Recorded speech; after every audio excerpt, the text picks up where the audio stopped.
Good evening, everyone. And thanks, Melanie, for having me tonight.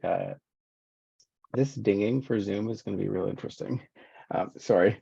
It dings in our ears every time someone enters the waiting room to come onto the Zoom. So good evening, everyone. Like Mel said, my name is Jason Brown. I am the volunteer and community engagement coordinator at Chatham-Kent Victim Services. So basically, I am responsible for facilitating all of our training for our crisis responders. It's good timing for this presentation because I literally just trained 12 new crisis responders on the weekend, covering all of the topics we're going to talk about this evening. So I'm going to share my screen. If someone raises their hand, I might not be able to see you. So Mel, if you can let me know and just interrupt me. I'm perfectly fine with people just cutting me off. Can you see my screen? Yeah, I can see it. Everyone else is nodding. Yep. Perfect. So like the biography said that Mel said around, I am doing my master's in counseling psychology. So hopefully by mid next year, I'll be a licensed therapist. However, the caveat and disclaimer for me tonight is I am not yet, and I am not an expert on this. So if any of you have experience and stuff, I'm very open to learning from you as well. And that's kind of how I like to do these things.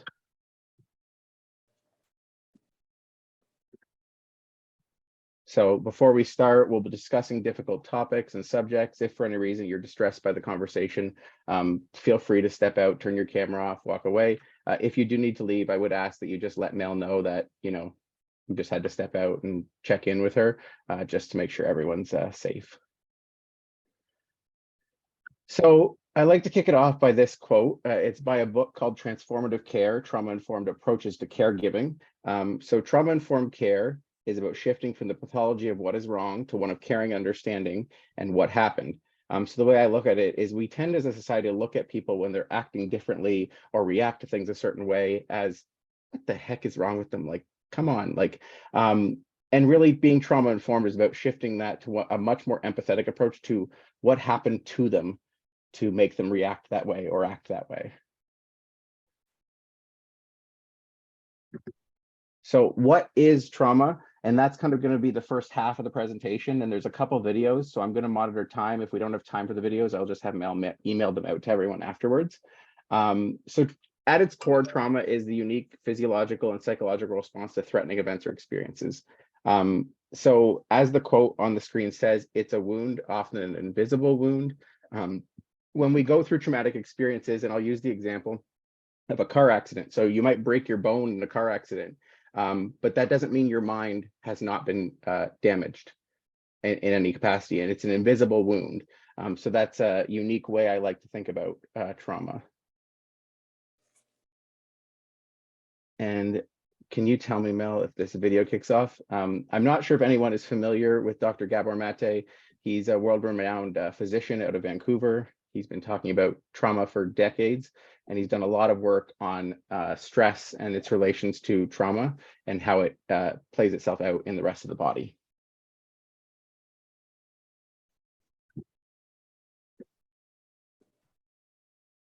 Okay, we can see it, but can't hear the sound. Neither can I. That's interesting. So if you go down to your share screen, or where is it?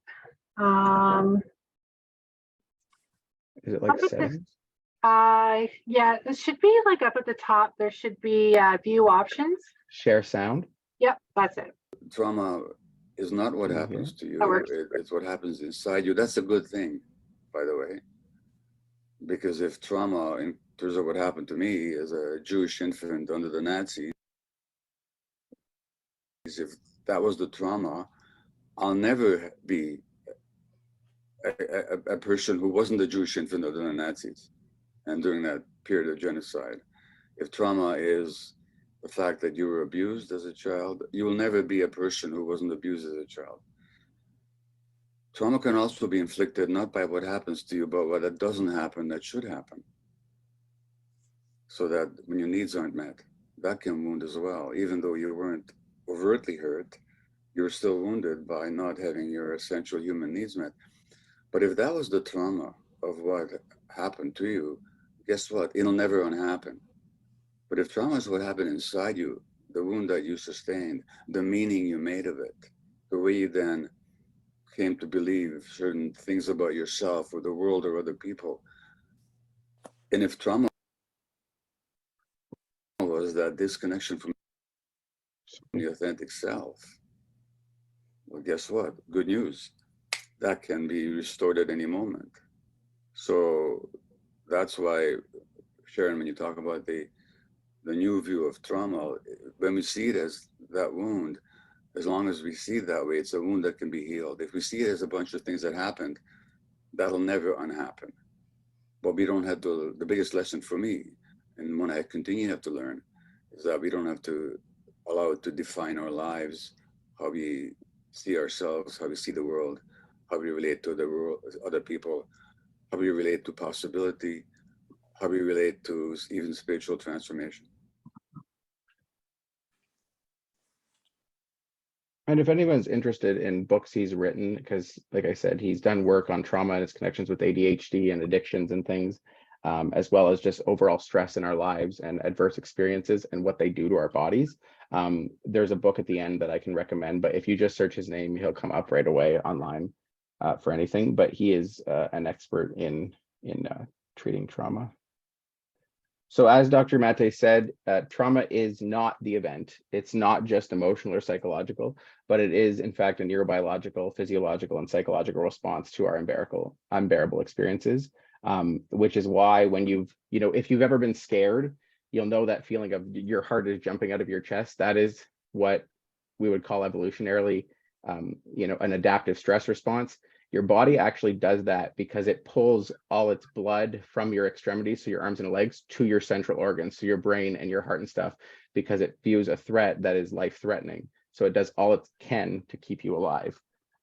Someone's experience of trauma is really influenced by their experience in life up to that point and the intensity, duration, frequency of any traumatic experience they've been through previously. 1 second. So there's two types of trauma people kind of talk about. There's big T trauma, which is more single event, commonly associated with PTSD. So a car accident, a physical assault, you've been through a war.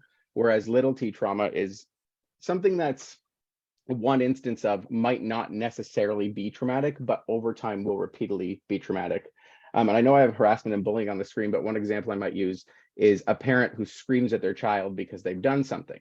In that instance, it's overwhelming, it's scary, it's uncomfortable, but it's not necessarily traumatic, it happening once. But if they scream at that child repeatedly over months or years, you can see why that would become traumatic, and the body reacts the same way as it would with big T trauma in many ways. So when we go through a traumatic experience, people often think about in our society how it's very individualized, it's someone's individual experience, but we don't often talk about or think about how one traumatic event can really ripple through entire communities in many ways.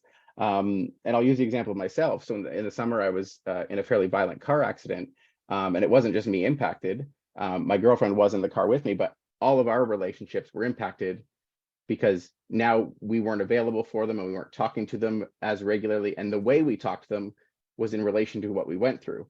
Our workplaces were impacted because now we were off work, and just our broader community was impacted. So trauma is not an individual experience. It has its ripple effects across all of society and all of community. Sorry, I'm going to keep me drink water. And so this is a video about adverse childhood experiences, and it talks about kind of how experiences in childhood impact our brain and body and later life, so our lifelong health.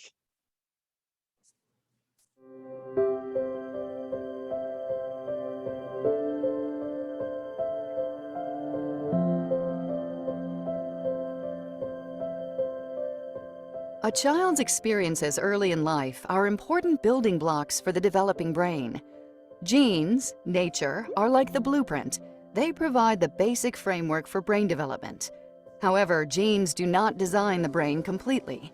Environmental influences, nurture, fine-tune how the brain works by shaping which brain connections get used. Connections that are used more grow stronger and more permanent, whereas ones that do not get much use fade away. Together, genes and the environment build the foundation for all future development. Safe, stable, and nurturing relationships early in life lead to healthy development. But children's brains capture other experiences as well. Stressful events. However, not all stress is bad. Positive stress involves normal childhood experiences, like starting daycare or meeting a new person for the first time. This stress is essential for healthy development because it helps children develop coping skills and confidence. But when stress is frequent, chronic, and uncontrolled, it is toxic to children, especially when they do not have a caregiver to provide support or buffer the stress. Adverse childhood experiences, ACEs, such as abuse, neglect, exposure to intimate partner violence, parental depression or addiction, and poverty are toxic stressors which could lead to lifelong changes in learning and behavior. ACEs early in development can impact social, emotional, and cognitive functioning, increased risk-taking behavior such as drinking and substance use, and increased risk of disease, disability, and social problems later in life. The question is, how do adverse childhood experiences impact a lifelong development? One of the most important systems in our body is our stress system. It's activated when we experience stress. We become alert, our heart rate increases, and so do our stress hormone levels, cortisol and adrenaline. Our body is ready to react, what is known as fight or flight. A short period of time after the stress is over, or if a child receives support from a caregiver, the stress response turns off and the body returns to a normal state. Adverse childhood experiences create stress responses that stay active, and without the support of a caregiver, the system has difficulty shutting off completely. This constant and prolonged activation can affect immune system functioning and increase the chances of sickness, infection, and disease. Prolonged activation of stress hormones is also toxic to the brain. Certain areas of the brain are more vulnerable to toxic stress, including the executive center or the brain's control center, an area important for solving complex problems, attention, reasoning, impulsivity, inhibition, and learning. A second area is the emotional center, the brain's alarm system, which is involved in processing and interpreting emotions and the ability to control impulses. The third area is the memory and learning center, the brain's filing cabinet, which plays a major role in learning and the formation and retrieval of memories. Science shows that adverse childhood experiences impact all of these brain centers.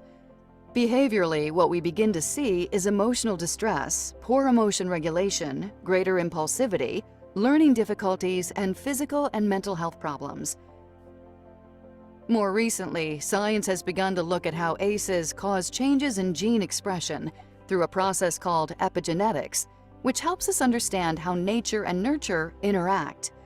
Epigenetics causes changes in the way genes work without changing the DNA code itself.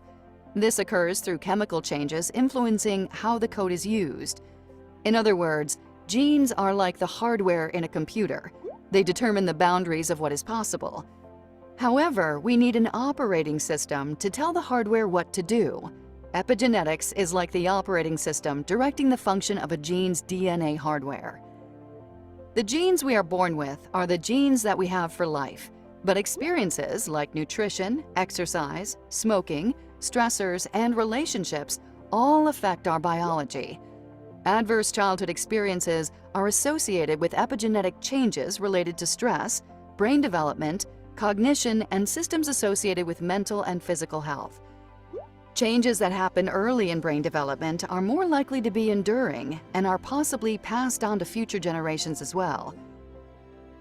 The good news is that positive, supportive relationships at any stage in life can make a difference.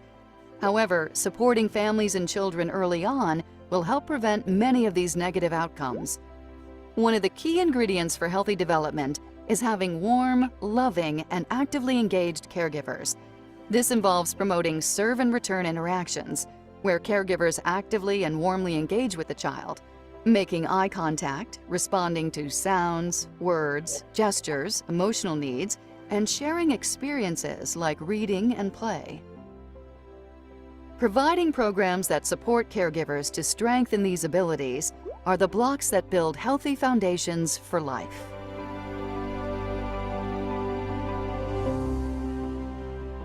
Does anyone have any thoughts after we've just watched that video?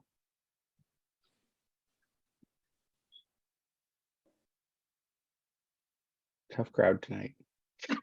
You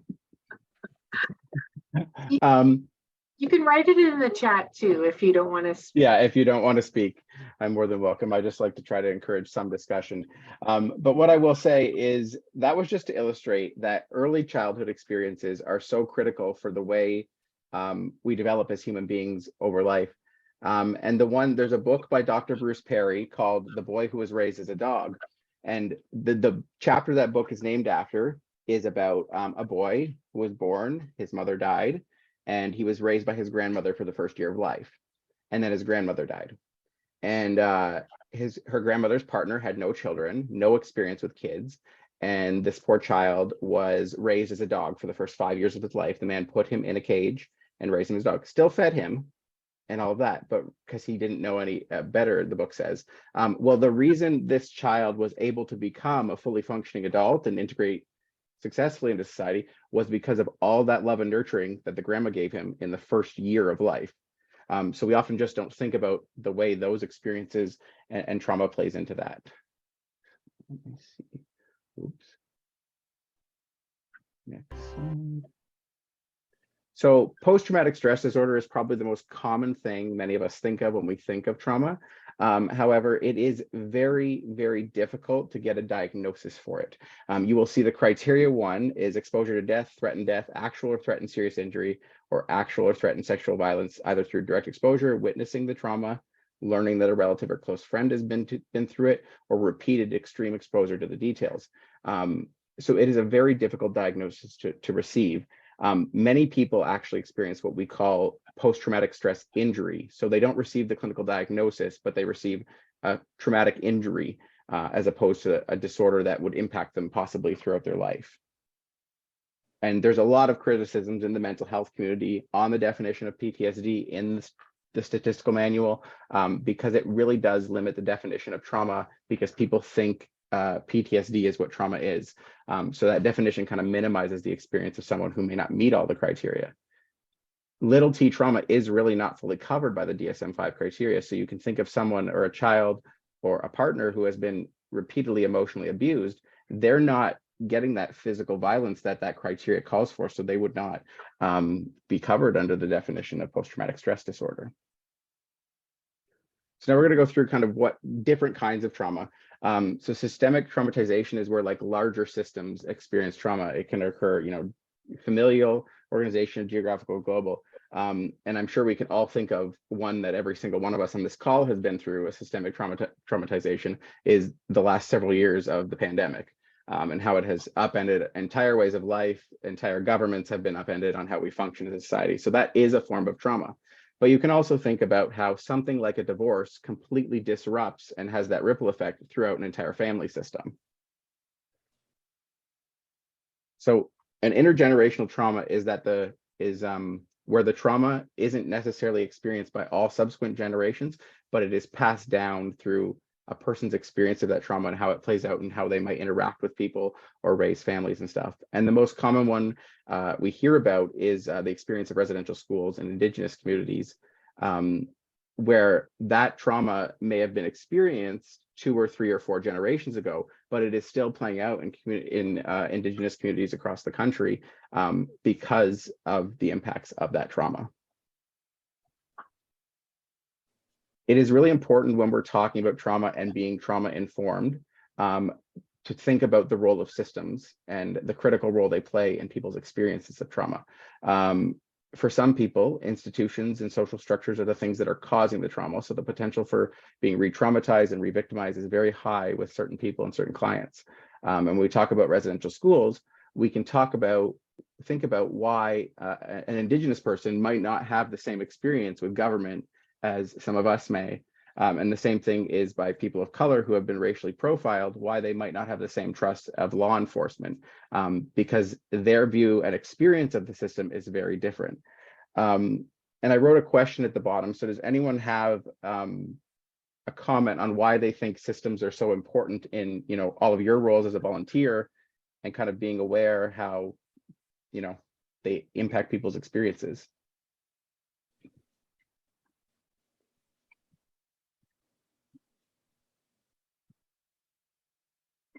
Feel free to just unmute, start talking.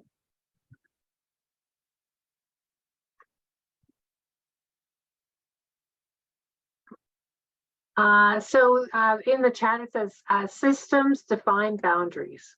Yeah, that's a good one, actually. I'm gonna write that down. Sharon, did you want to say something?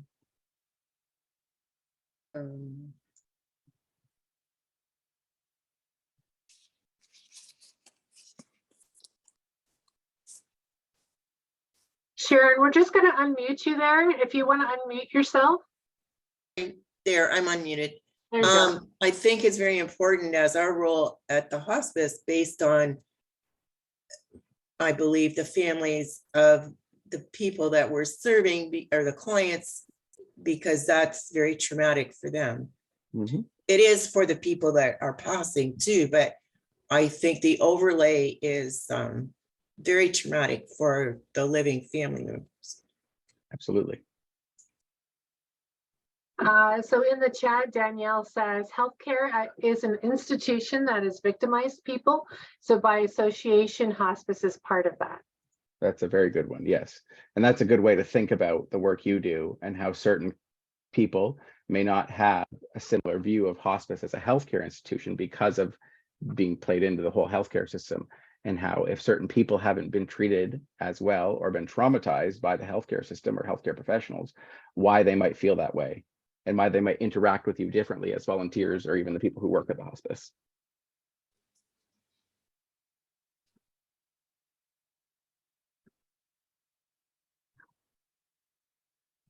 So this is a chart from the Crisis and Trauma Resource Institute, and it kind of goes over what the body goes through when we are going through an adaptive stress response. So during that orienting stage, our body is really trying to figure out what the threat is and assess the threat level. And during the orienting and flight stage, our body, that's where the heart rate raises, and you would see, you know, you have all of your non-essential bodily functions turn off. And understanding that this happens within milliseconds of each other. So it's not like, oh, a minute later you'll be in fight, then you'll be in freeze. It happens really rapidly and really quickly. And when the body realizes we can't avoid it by flight, we can't run away or we can't escape, then it prepares yourself to fight. So your body reduces its ability to critically think and think of consequences because it just wants to survive.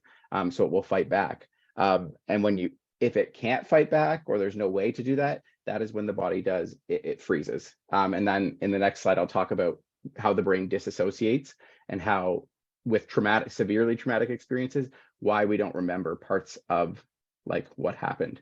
And where people intervene, if they intervene in the traumatic, like immediately. So us at Victim Services, we provide immediate emotional support and crisis intervention. So we're almost always intervening on that upward curve between orienting and where the threat passes. And that research shows that has a great impact on people's ability to fully recover and heal down the road, and lowers incidences of PTSD and other traumatic disorders. This is one of my favorite slides because it goes over kind of like the brain. So the cortex is where everything is like higher level thinking. So, you know, critical thinking, where we can analyze things in that. And as you go lower, it's kind of like a more animalistic way. And you see on the chart on the right where the state our brain is in. So once we get to fear and terror, we only have our most animalistic instincts as a human being. Our IQ drops from between 100 and 120 at calm to almost between 80 and 60. So we have no ability almost to critically think, which is why when people have gone through, like immediately after, they may react a certain way or do things that afterwards, when you look back, you're like, why the heck did that happen? That's why you almost can't control it, because it's literally our most animalistic instincts just kick in to do everything we can to survive. This is a quick slide. I won't spend too much time on it, but these are some of the trauma reactions that you might see from someone who has gone through a trauma.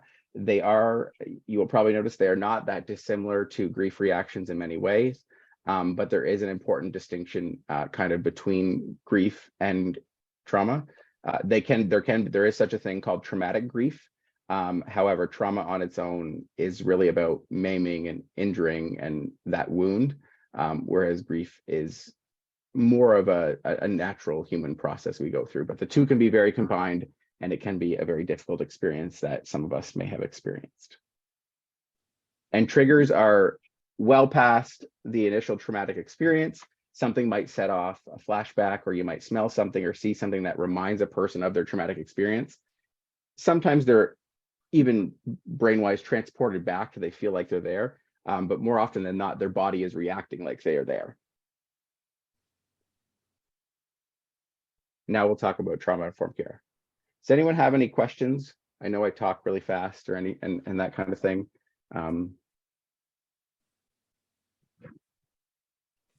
everyone would just loves my voice tonight, right? They're absorbing all this. Oh yes. I do speak really quick, so I could spend all the time you want if anyone has any questions at the end and stuff. And I have no problem. I know it's recorded, but I have no problem sharing the slides as well afterwards. So this is a quote I like to include, and I'm noticing there is a missing I in the middle of the quote, so I apologize. But trauma-informed care involves helping others with the mindset that everyone can heal and flourish, regardless of their history. It means that the helper, us, believes that no matter how long someone has walked in the adversities of their own unfortunate past, they can move past it, live a life full of meaning and strength. And I think that's a really important way to think about this. And it kind of goes hand in hand with that quote at the beginning of, it's not what is wrong with them, it's what happened to them. So there are kind of 3 R's, and then there's 6 principles of being trauma informed. The first one is kind of our awareness and realizing the impact trauma has on our individual and personal, but also systems and all across society, and what it looks like. And the next one is recognizing the signs and symptoms of trauma, both within systems and individuals, to avoid repeating mistakes that may have traumatized people in the past. And then the third one is how we respond. So at an individual level, it's about individual everyday practice, how we carry ourselves, how we interact with people. It's really about the transporting our mindset from what is wrong with them to what happened to them. And at the systems level, it's more about policies and procedures and how we can evaluate things that have traumatized people in the past to not do so. So we are no longer creating the ability for trauma to be experienced in that system. So like I said, there's 6 kind of principles of trauma-informed care. I did not come up with these, full disclosure. They are from that book called Transformative Care, A Trauma-Informed Approach to Caregiving. They're from the Arizona Trauma Institute. So there's 6 of them: safety, trustworthy and transparency, peer support, mutual self-out, collaboration and mutuality, empowerment, voice and choice, and cultural, historical, and gender issues. And what you'll find as we go through them is it is really hard for any of us, even myself, to be like, oh yeah, that's this principle. I have to think of it that way. They intersect. It's basically like they're all together. They form the core of what being trauma-informed is. So I wouldn't necessarily individualize them. I think it's just an easy way for them to kind of inform people of the concepts around being trauma-informed. So principle 1, safety. It is decently straightforward, is people feel psychologically and physically safe in the environment they are in and being around you. Practical ways to create the safety is fully orienting the client to how you're going to help. So, and believing in the client, believe they can and will improve. Like I said, it's about what happened to them. But safety is the ability for a client to feel safe is really influenced by the attitude you bring in, and your belief that the client can recover and that things will be okay, and practicing compassion and empathy. Trustworthiness and transparency, creating a sense of trust and being transparent. So in order for people that have been traumatized and been through significant traumas to feel comfortable around us, they need to trust us, and we need to be transparent in our thoughts and feelings. So that means being reliable. If you have promised something or expected something, they're expecting something, follow through. Be honest with them. Don't lie. Don't avoid omitting anything. And just speak authentically from your core. And that's really, really helpful for trauma survivors. And on that note, the next one is a video. I love this video. It's by my friend Brene Brown. She's not actually my friend, but many of you probably have heard of her. I highly recommend her books to someone in the mental health field. But yeah, I love this video.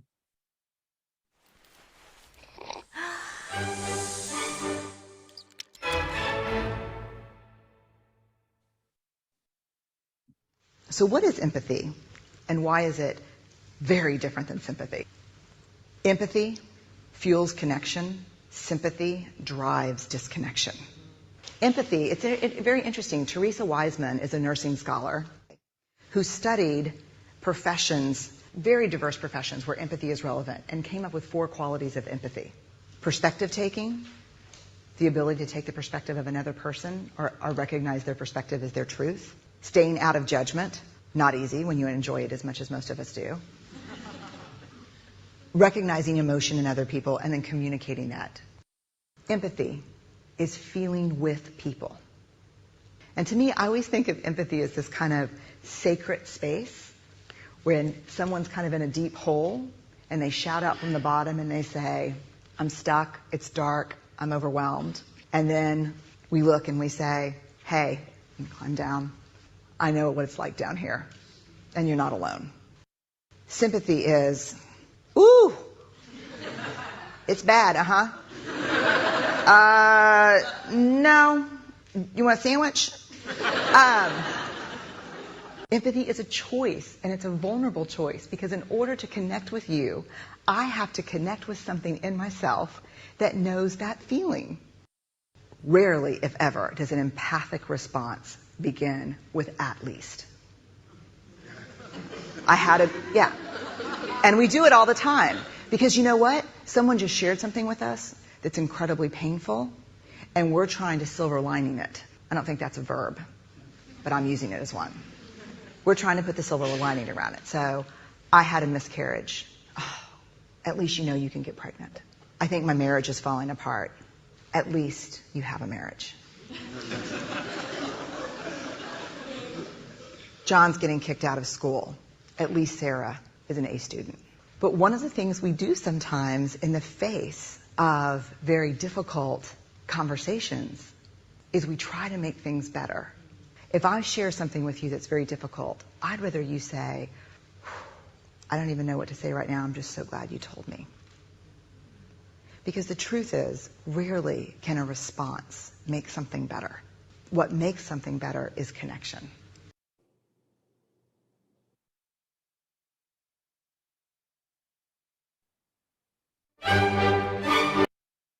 So that's just a cute animated video on like how, I don't want to say how easy it is to be supportive and empathetic and create that trust and transparency and safety for someone, but it is just like that.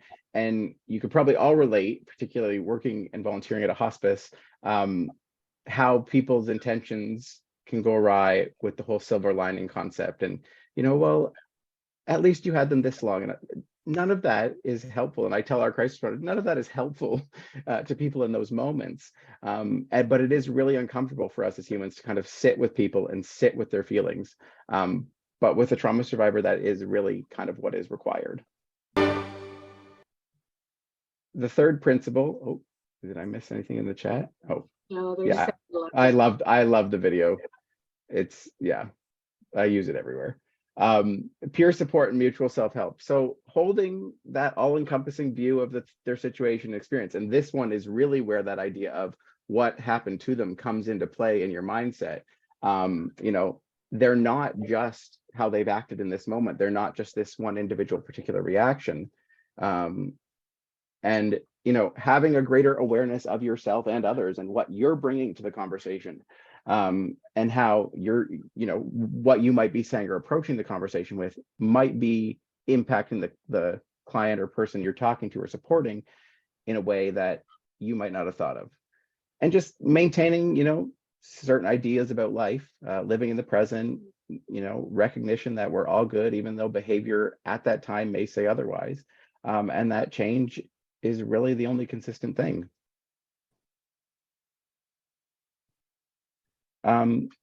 Collaboration and mutuality. The process of stabilizing and healing is collaborative. People who are trauma survivors are the catalyst for change, and they need to be the ones who make decisions. The relationship between you and a person you're supporting is the catalyst for that change to happen. One of the big things with trauma survivors that happens is in almost every situation where someone's been traumatized, their autonomy has been stripped away from them. So their ability to make decisions and anything. So when we work with people at Victim Services, our biggest thing is like, ask them if they would like a glass of water, because right after a traumatic experience, that little decision is slowly giving them back their autonomy. It seems irrelevant and small to those of us that haven't been through that experience, but slowly building their confidence and ability to make decisions about their own lives is really, really important.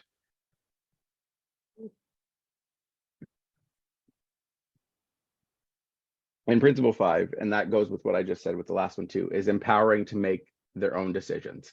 Avoid using big words and stuff. Focus on the words the client uses. Use things like active listening by reflecting their feelings. Someone might be describing something, and a concept we talk about in our training is you feel sad because of X, because of this. And it's as simple as that, but it's a very thing, you feel blank because of blank, that shows a person you support them, you're listening, you're reflecting how they're feeling without talking too much. Avoiding criticism and negativity and those silver linings, and validating their fears and concerns because they're very real. They exist. Yeah. And the last one kind of talks about that systems we talked about, and systemic traumatization, how people's different intersectionalities play into their experience of trauma, but also their receptiveness to receiving support. So someone from a particular community who, where trauma is not talked about very much, or anything like that, or a certain generation or any of that, will have a different experience wanting support, receiving support, and asking for support. So this is just one kind of wraps in all that kind of intersectionality on people's different identities and how that might come into play in their experience of trauma. And this is the last slide. I went really quick. I guess not too quick. But these are kind of elements of practically being trauma informed. So emotional, that's the third one, but emotional regulation really is the biggest one with being trauma informed. Stabilizing them and guiding them towards healing and supporting them on their healing journey really are the best things we can do as helpers and caregivers. But also developing our own skills to regulate our own emotions in the moment. That's not to say we're not human. That's not to say you can't cry or experience and express with people, but being very careful not to make your reactions what becomes the focal point in the interaction.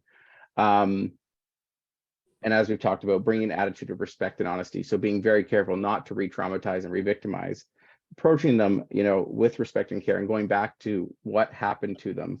And when both the first two are about kind of going back to that, what happened to them. And the last one is about that self-regulation, being aware of your own trauma triggers and its impact on your ability to support people.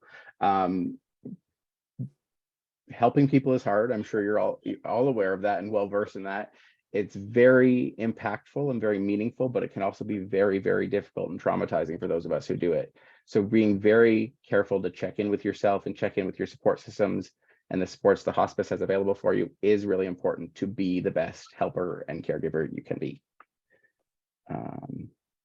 And these are just all the resources, but I will send the slides for Mel to send out that I kind of used.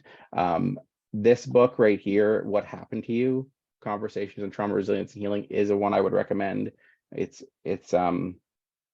very layman's terms, like it's a very everyday people language when they talk about it, and it's literally a conversation between Oprah and Dr. Perry about childhood trauma and how people heal and everything he's been through.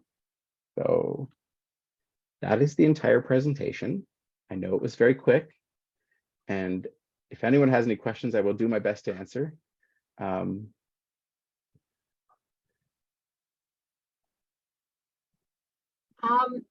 So I just want to put a question out there to everyone. So many of your roles really vary here in hospice, depending on how much interaction you have with family members. Sometimes it's brief. Sometimes there's more time.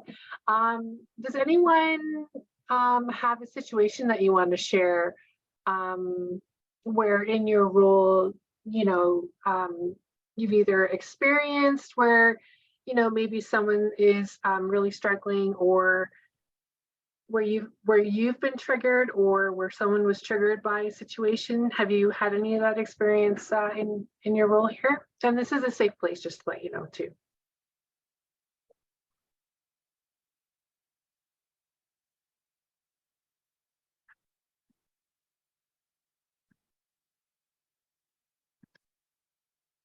Okay.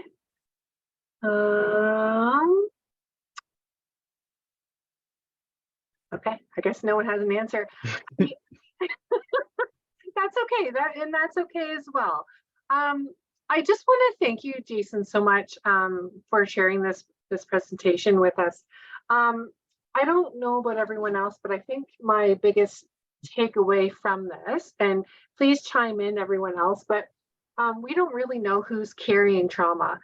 And so because we don't know that, we really have to ensure that we are being empathetic. We're minding how we're conducting ourselves. So we have that code of conduct and how we treat people with respect and dignity, and trying not to trigger other people's emotions by what we say. And even like if we're joking around, or the comments we're making, right, it could be very triggering. We don't know.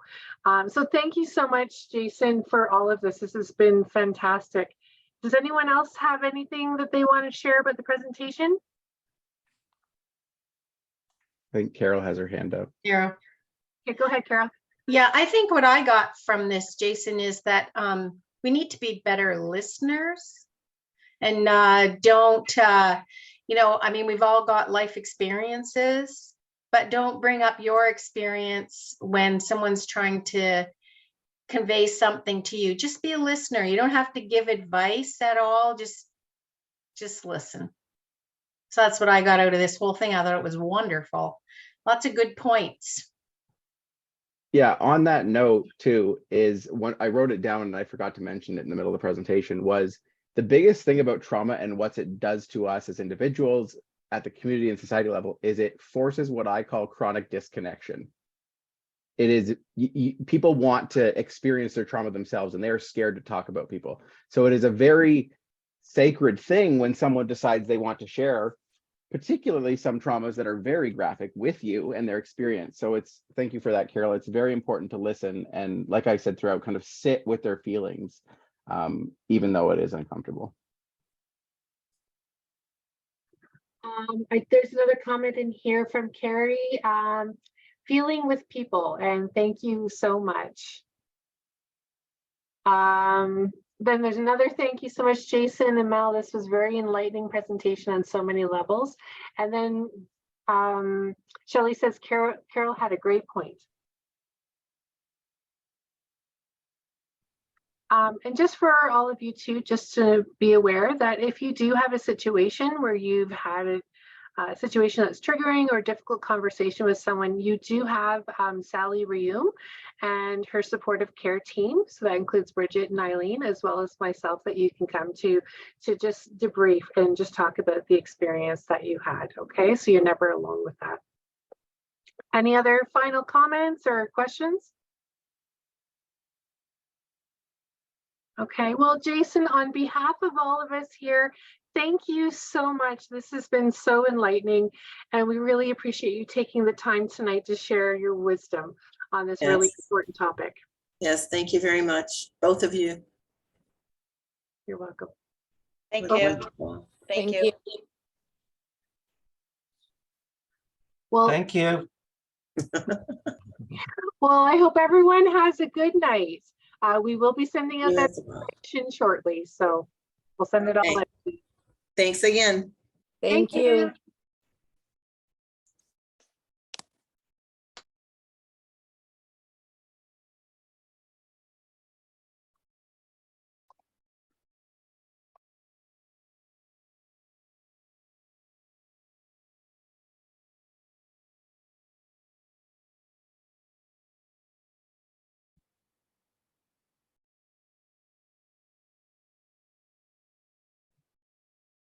Okay, so just make sure there's a few people there that's hanging in.